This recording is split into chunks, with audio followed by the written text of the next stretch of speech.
Hey everyone, and welcome back to Bleach Brave Souls. So, as everyone knows by now, the KLab ban uh, has been a hot topic for the last few days. A lot of people getting banned for modding, for using APKs. We recently did a panel about this topic, and if you want to watch that, it's on Tonberry Phantom's channel. It's this video right here, talk number one, and we gathered some of the bigger YouTubers and some of the more prominent PvP guys in the community, and we just talked about the ban. But I did actually reach out to KLab, and I do have a contact there. His name is Mark Mowbray, and he's one of the public relations guys there. And I asked him for an official statement a couple of days ago, and he finally did get back to me. I realize he's busy and with more important matters than this, I'm sure, because he represents KLab in general, and KLab is bigger than just Bleach Brave Souls. So, but he did eventually get back to me, and he finally sent me the email, and I haven't read it yet. So let's do it together. We'll see what Mark and KLab have to say about it, and hopefully there'll be some information that will be helpful. All right, guys, here we go. Hey Reggie, thanks again for reaching out to us for clarifications on the recent round of warnings. Please understand that this is not an official statement from KLab. However, we do care very much for our incredible BBS community, and if you could share the following information with your viewers, it may help the situation at hand. All right. Avoiding warnings and bans is fairly easy. If you're using a version of the game downloaded directly from the App Store or Google Play, you shouldn't have any problem at all. All right, so I'm sure by now most of us have figured that out. Even if you're not hacking or modding, if you're using an APK or a cloned file of the game that's not from the App Store or Google Play, you're probably in danger of getting banned. If not, you've been banned already. So use the official version, guys. It's not difficult. Even if you run an emulator, you can still use the Google Play Store or the App Store. So I mean, really, there is no reason to use an APK. Even if you are in a country where it's difficult to download the official version, if you use the emulator on your PC, and you can use the Google Store there. I'm not going to get into detail how to do that, but if you do the research on it, you'll be able to figure it out. All right, so while this by no means covers everyone, it appears that many of the players receiving warnings or bans have been using modified versions of the game to gain unfair advantages. This upsets the in-game economy and makes the game generally less fun for everyone.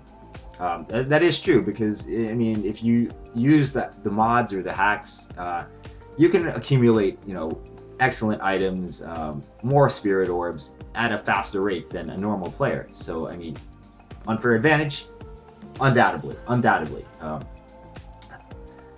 At the end of the day, we just want to make an awesome game that's enjoyable for as many people as possible.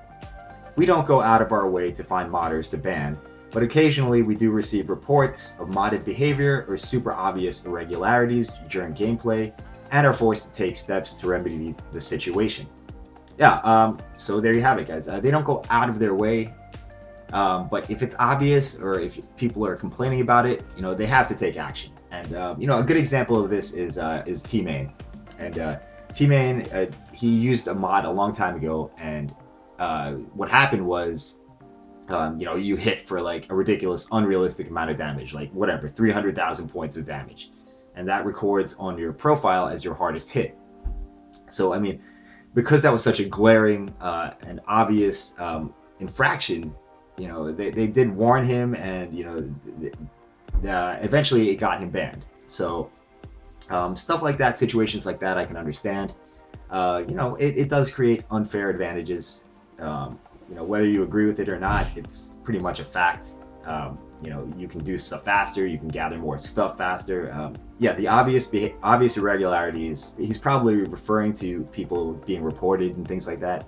So I can understand that.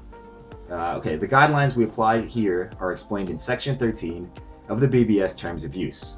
The following sub-article is especially clear. All right, so he's going to refer to the terms of service. I know when I started playing the game, I didn't read them. I just pressed agree, and continued on my merry way. But the terms of service are, you know that it's going to say, don't hack, don't mod, don't alter the game. So I mean, it's really kind of self-explanatory. It's common sense, guys, basically. All right, so let's read section 13 here. Section 13, general prohibitions. Use cheats, exploits, hacks, bots, mods, or third-party software designed to gain an advantage, perceived or actual, over other users, or modify or interfere with the KLab service.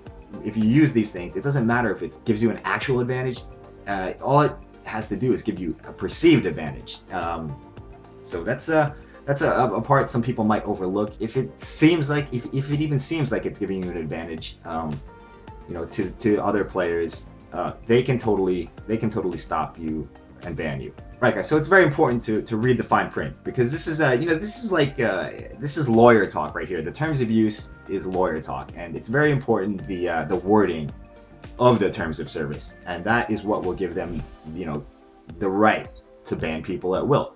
Well, not at will. I mean, just ban people according to what they've laid down as the agreement. So you should be wary that these things are worded very specifically and as ironclad as possible. There's no doubt that I'm sure some legal person created the terms of service, and it would probably hold up if you were to take it to court or something like that. Or enough about that. Let's go on.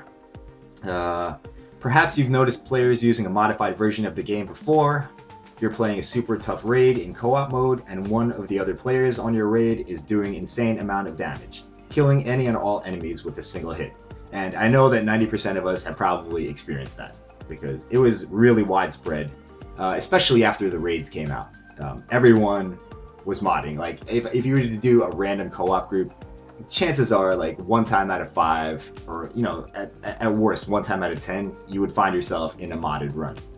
So there's a good chance that this player is using a modified APK that allows them to change some in-game values. If so, that player is in violation of section 13. All right, so I mean, right there, that's enough. So this is all common sense, guys. If you find a player hacking, he's violating the terms of service, he's going to get banned. That's all there is to it. Nothing really new there. Please understand that we are just people, like all of our wonderful players out there, and we're far from perfect. If someone feels that they have been unjustly warned or banned, please ask them to contact us. We take every precaution possible to avoid unjustly warning or banning players. However, in the unfortunate event that this does occur, please get in touch with our customer support team by sending an email to info-bleach-en@klab.com and let us know what happened. Please keep in mind that 95% of BBS team members are non-native speakers of English, so it will take some time, usually a few days, to make it through the review process. Sorry for the book of an email, but I sincerely hope this helps. All right, guys, so there you have it at the end. Mark and KLab, like, don't burn KLab at the stake. They are just trying to do what's best for the game, and this is what's best for the game, guys. To ban the modders, ban the cheaters, things like that. The APK thing, I mean, I use a emulator myself, but I don't use the third-party APKs. I just download the game from the Google store. So if you're using a third-party APK from a website like APK Pure or something like that, you may be in danger, like I said before, and try to just re-download the game properly from the Google store so you can avoid this whole situation. But like Mark says here, they're open to, if you feel like your account was banned unfairly, they're open to like reviewing your case. But guys, if you've been modding or not, and if you've been using outside APKs. So if you've been guilty of those two things, I feel like you should just accept your ban, because it does violate the terms of service. Even if you're using an APK but haven't been modding, it's still, like he says here, it still violates the terms of service. And there's really not much more to it than that. You can, like he said, get in touch with the customer support team. But I'm pretty sure, guys, that if if you say you were using an APK but haven't been modding, they're not going to lift your ban. It's still under Section 13. If you try to make the argument that you've spent thousands of dollars on the game and you deserve like a second chance, they're not going to go for that, guys. So it's probably not even worth sending an email if that's the case. I mean, look at T-Main. He's spent more money than anyone I know on this game. Well, maybe Sizzleman has spent more, but and he accepted his ban because he's an adult and he knows that it was a just ban. So guys, before you flood KLab with emails, regarding your accounts, ask yourself, have I been cheating? Have I been using outside APKs? And if the answer to these questions is yes, don't waste their time. Don't waste your own time. You're not going to get anywhere with it. So, but that's just my interpretation of this email. Feel free, guys, to discuss in the comments. What do you think about the whole situation? Check out that video to the panel we did on Tonberry's channel. There might be some interesting information there as well. But yeah, guys, that's all I'm going to say about the ban. I'm not going to talk about it anymore in any more videos. It's pretty much over and done with. This is as an official of a word that we're going to get on the subject, and take it as you will. But before you start, roasting KLab, they're doing what's best for the game, and they're concerned about the community as well. So keep that in mind, guys. It's not KLab's fault. It really is your own. So that's all I'm going to say. Once again, thanks for watching, guys. I appreciate it, and I'll see you in the next video. Bye-bye.